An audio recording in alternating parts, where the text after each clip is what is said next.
मैं अभी जब मध्य प्रदेश में थी, सिंधिया जी के रीजन में ग्राउंड रिपोर्ट कर रही थी। कुछ आम लोगों के बीच में जो बीजेपी के कार्यकर्ता भी हैं और सिंधिया जी के बड़े फैन भी हैं, तो उनसे जब मैंने ये बात की कि ये बताइए सिंधिया जी जब से बीजेपी में आए हैं तब से आपको क्या लग रहा है, कितनी उनकी ताकत बढ़ी है और उनका रीजन कितना मजबूत हुआ है, तो लोगों ने कहा कि अरे मैडम क्या बात करिए, सिंधिया जी को तो बीजेपी ने पन्ना प्रमुख बना दिया है।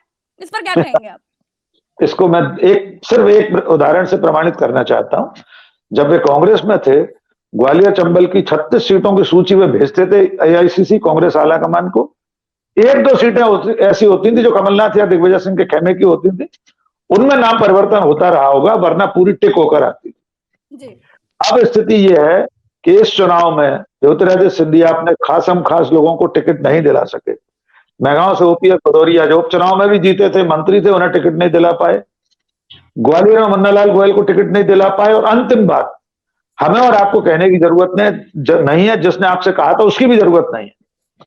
स्वयं ज्योतिरादित्य सिंधिया ने जयविलास पैलेस में घेराव उनका किया गया जब मुन्नालाल गोयल के समर्थकों द्वारा। उन्होंने स्वीकार कर लिया कि मैंने बहुत कोशिश की थी मुन्नालाल के लिए, मैं टिकट नहीं दिला पाया। जी। सिंधिया राजघराने के पहले व्यक्ति हैं भारत की राजनीति में जो ये कह रहे हैं अपने कार्यकर्ता से कि मैं आपको टिकट नहीं दिला पाया। राजमाता विजयाराजे सिंधिया ने द्वारिका प्रसाद मिश्र से लड़कर कांग्रेस छोड़ दी थी, सिर्फ इसलिए कि उनके लोगों को टिकट नहीं दिलवा पा रही थी। वे इंदिरा गांधी से लड़कर उन्होंने कांग्रेस छोड़ी, देश की पहली सरकार कांग्रेस सरकार गिराकर पहली गैर कांग्रेसी सरकार बनाई, जिसे संवित सरकार कहते हैं, संयुक्त विधायक दल। गोविंद नारायण सिंह मुख्यमंत्री बने, लेकिन किसी ने यह स्वीकार नहीं किया कि मैं टिकट नहीं दिला पाया। लेकिन ज्योतिरादित्य सिंधिया कांग्रेस में से छोड़कर बीजेपी में आने के बाद इस दशा में पहुंच गए हैं कि महल का घेराव हो रहा है, उनके खिलाफ नारे लग रहे हैं, वे महल से निकल नहीं पा रहे, उनकी गाड़ी आगे नहीं बढ़ पा रही और उन्हें यह कहना पड़ रहा है कि मैं टिकट नहीं दिला पाया। तो आपसे जिस नागरिक ने वो कहा था कि पन्ना प्रमुख बन गए, भाई साहब बन गए, हम तो फिर भी महाराज कह देते उच्चारण में, बीजेपी के नेता और कार्यकर्ता तो उन्हें भाई साहब कहते हैं।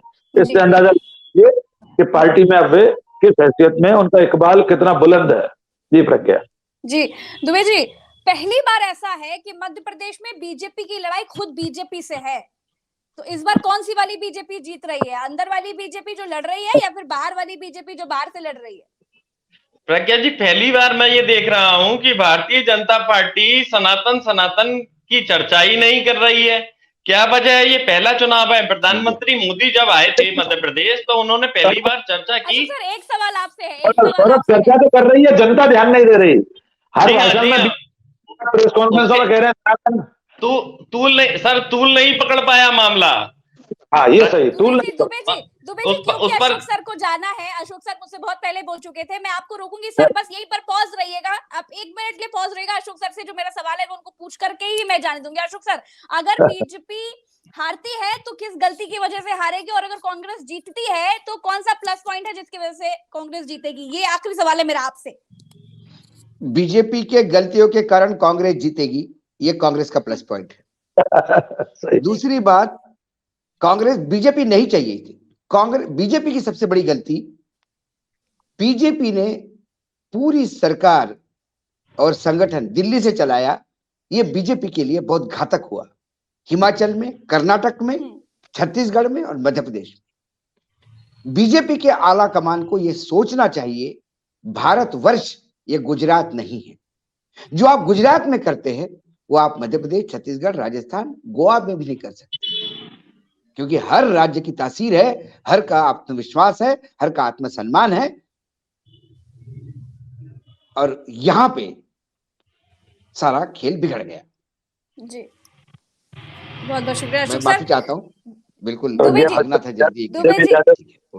दुबे जी कौन सी, ये सवाल वहीं से शुरू करते हैं, कौन सी वाली बीजेपी आज जीत रही है? अंदर वाली बीजेपी जो अंदर से लड़ रही है या फिर बाहर वाली बीजेपी जो बाहर से लड़ रही है? आपका सवाल तो जायज है, लेकिन हम प्रधानमंत्री मोदी से शुरू करते हैं, क्योंकि जब प्रधानमंत्री मोदी आए तो उन्होंने सनातन की एक बॉल उछाली।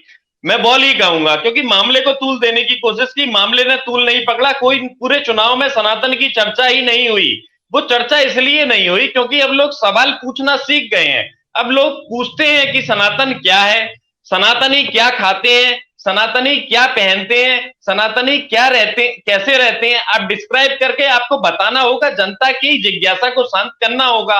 अब जो मध्यम वर्ग है, जो कि ना बीजेपी का वोटर है ना कांग्रेस का वोटर है, बातचीत करके जिज्ञासा शांत करके ही वोट देता है ना, तो वो वर्ग कहीं ना कहीं असंतुष्ट हुआ। दूसरी एक बात फिर उन्होंने बात की अर्बन नक्सल। अर्बन नक्सल क्या हुआ उसको समझाने में भारतीय जनता पार्टी विफल रही। उसके बाद में ये टीम जो आई है दिल्ली से अलग अलग क्षेत्रों में, इस टीम के कारण जो स्थानीय नेता थे जिन्होंने बड़े बड़े सपने देखे थे, वो सपने भी प्रभावित हुए, उनके सपने चकनाचूर हो गए। वो चाहते थे कि वो भी भाई चुनाव लड़े, वो भी आगे बढ़े या उनका कोई अपना चुनाव लड़े। तो इस कारण पार्टी में कहीं ना कहीं मनोबल तो कम हुआ है। इसके बाद मैं सिंधिया जी के क्षेत्र की बात करूंगा, क्योंकि मैं सिंधिया जी के क्षेत्र का ही रहने वाला हूं। बहुत बारीकी से सिंधिया जी के क्षेत्र को देख रहा हूं। लोगों ने दूर से सिंधिया जी का एक हंसमुख चेहरा देखा है, और हंसमुख चेहरे को देखकर कई बार लोग अनुमान लगा लेते हैं, आकलन लगा लेते हैं कि बड़े नेता हैं, खुशमिजाज नेता होंगे, देखने में अच्छे हैं, स्मार्ट हैं, डैशिंग है, कोई बात नहीं। लेकिन उनके क्षेत्र की स्थिति मैं आपको बता दूं, सबसे बड़ी समस्या पानी की। आज भी लोग पानी की कट्टियां लेकर, जो बाल्टियां लेकर इधर उधर आपको पानी भरने के लिए जाते हुए दिखाई दे जाएंगे।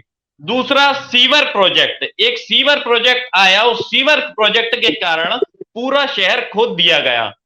उस सीवर प्रोजेक्ट के कारण कई लोगों ने धूल खाई और सांसों की समस्या हुई लोगों को। तीसरी समस्या भ्रष्टाचार। भ्रष्टाचार नीचे से ऊपर तक व्याप्त है, और तो और उनके अपने समर्थक जो कि विधायक भी रहे हैं, उनका अपना बयान आया कि राजस्व विभाग में बिना लेन देन के कोई काम नहीं होता है। जब समर्थक ही ऐसे जी दुबे जी, पाठक सर को भी जाना है क्योंकि आज बहुत बड़ा दिन है और मैं जानती हूँ आज उनकी भी बहुत ज्यादा व्यस्तता होगी। सबकी नजर आज की वोटिंग पर है। पाठक सर, आखिरी सवाल आपसे यह है, आपके हिसाब से बीजेपी की सबसे बड़ी गलती क्या है?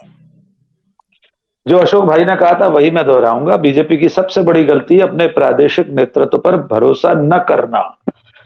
केंद्र ने जिस तरह से अश्विनी वैष्णव, भूपेंद्र यादव को भेजा, अमित शाह ने जैसे पूरी कमान संभाली और प्रधानमंत्री ने मुख्यमंत्री को इग्नोर किया। शिवराज सिंह चौहान 4 बार के मुख्यमंत्री, वे सबसे लोकप्रिय नेता है मध्य प्रदेश में बीजेपी की तरफ से, उनकी उपेक्षा। मेरी नजर में ये 2 बहुत बड़े कारण हैं जिसका खामियाजा बीजेपी को भुगतना पड़ सकता है। जी प्रज्ञा जी बहुत बहुत शुक्रिया। दुबे जी, आखिरी सवाल आपसे भी यही है कि आज अगर बीजेपी जीतती है तो फिर आखिर क्या कारण होंगे कि वो बीजेपी जीत गई? इतने अंतरकलह, इतने बवाल, इतने विरोध के बाद भी, इतने जनता के विरोध के बाद भी, और अगर बीजेपी हारती है तो क्या कारण होगा, और अगर कांग्रेस जीतती है तो फिर प्लस पॉइंट क्या होगा? आखिरी सवाल है, जल्द जवाब दीजिएगा जी।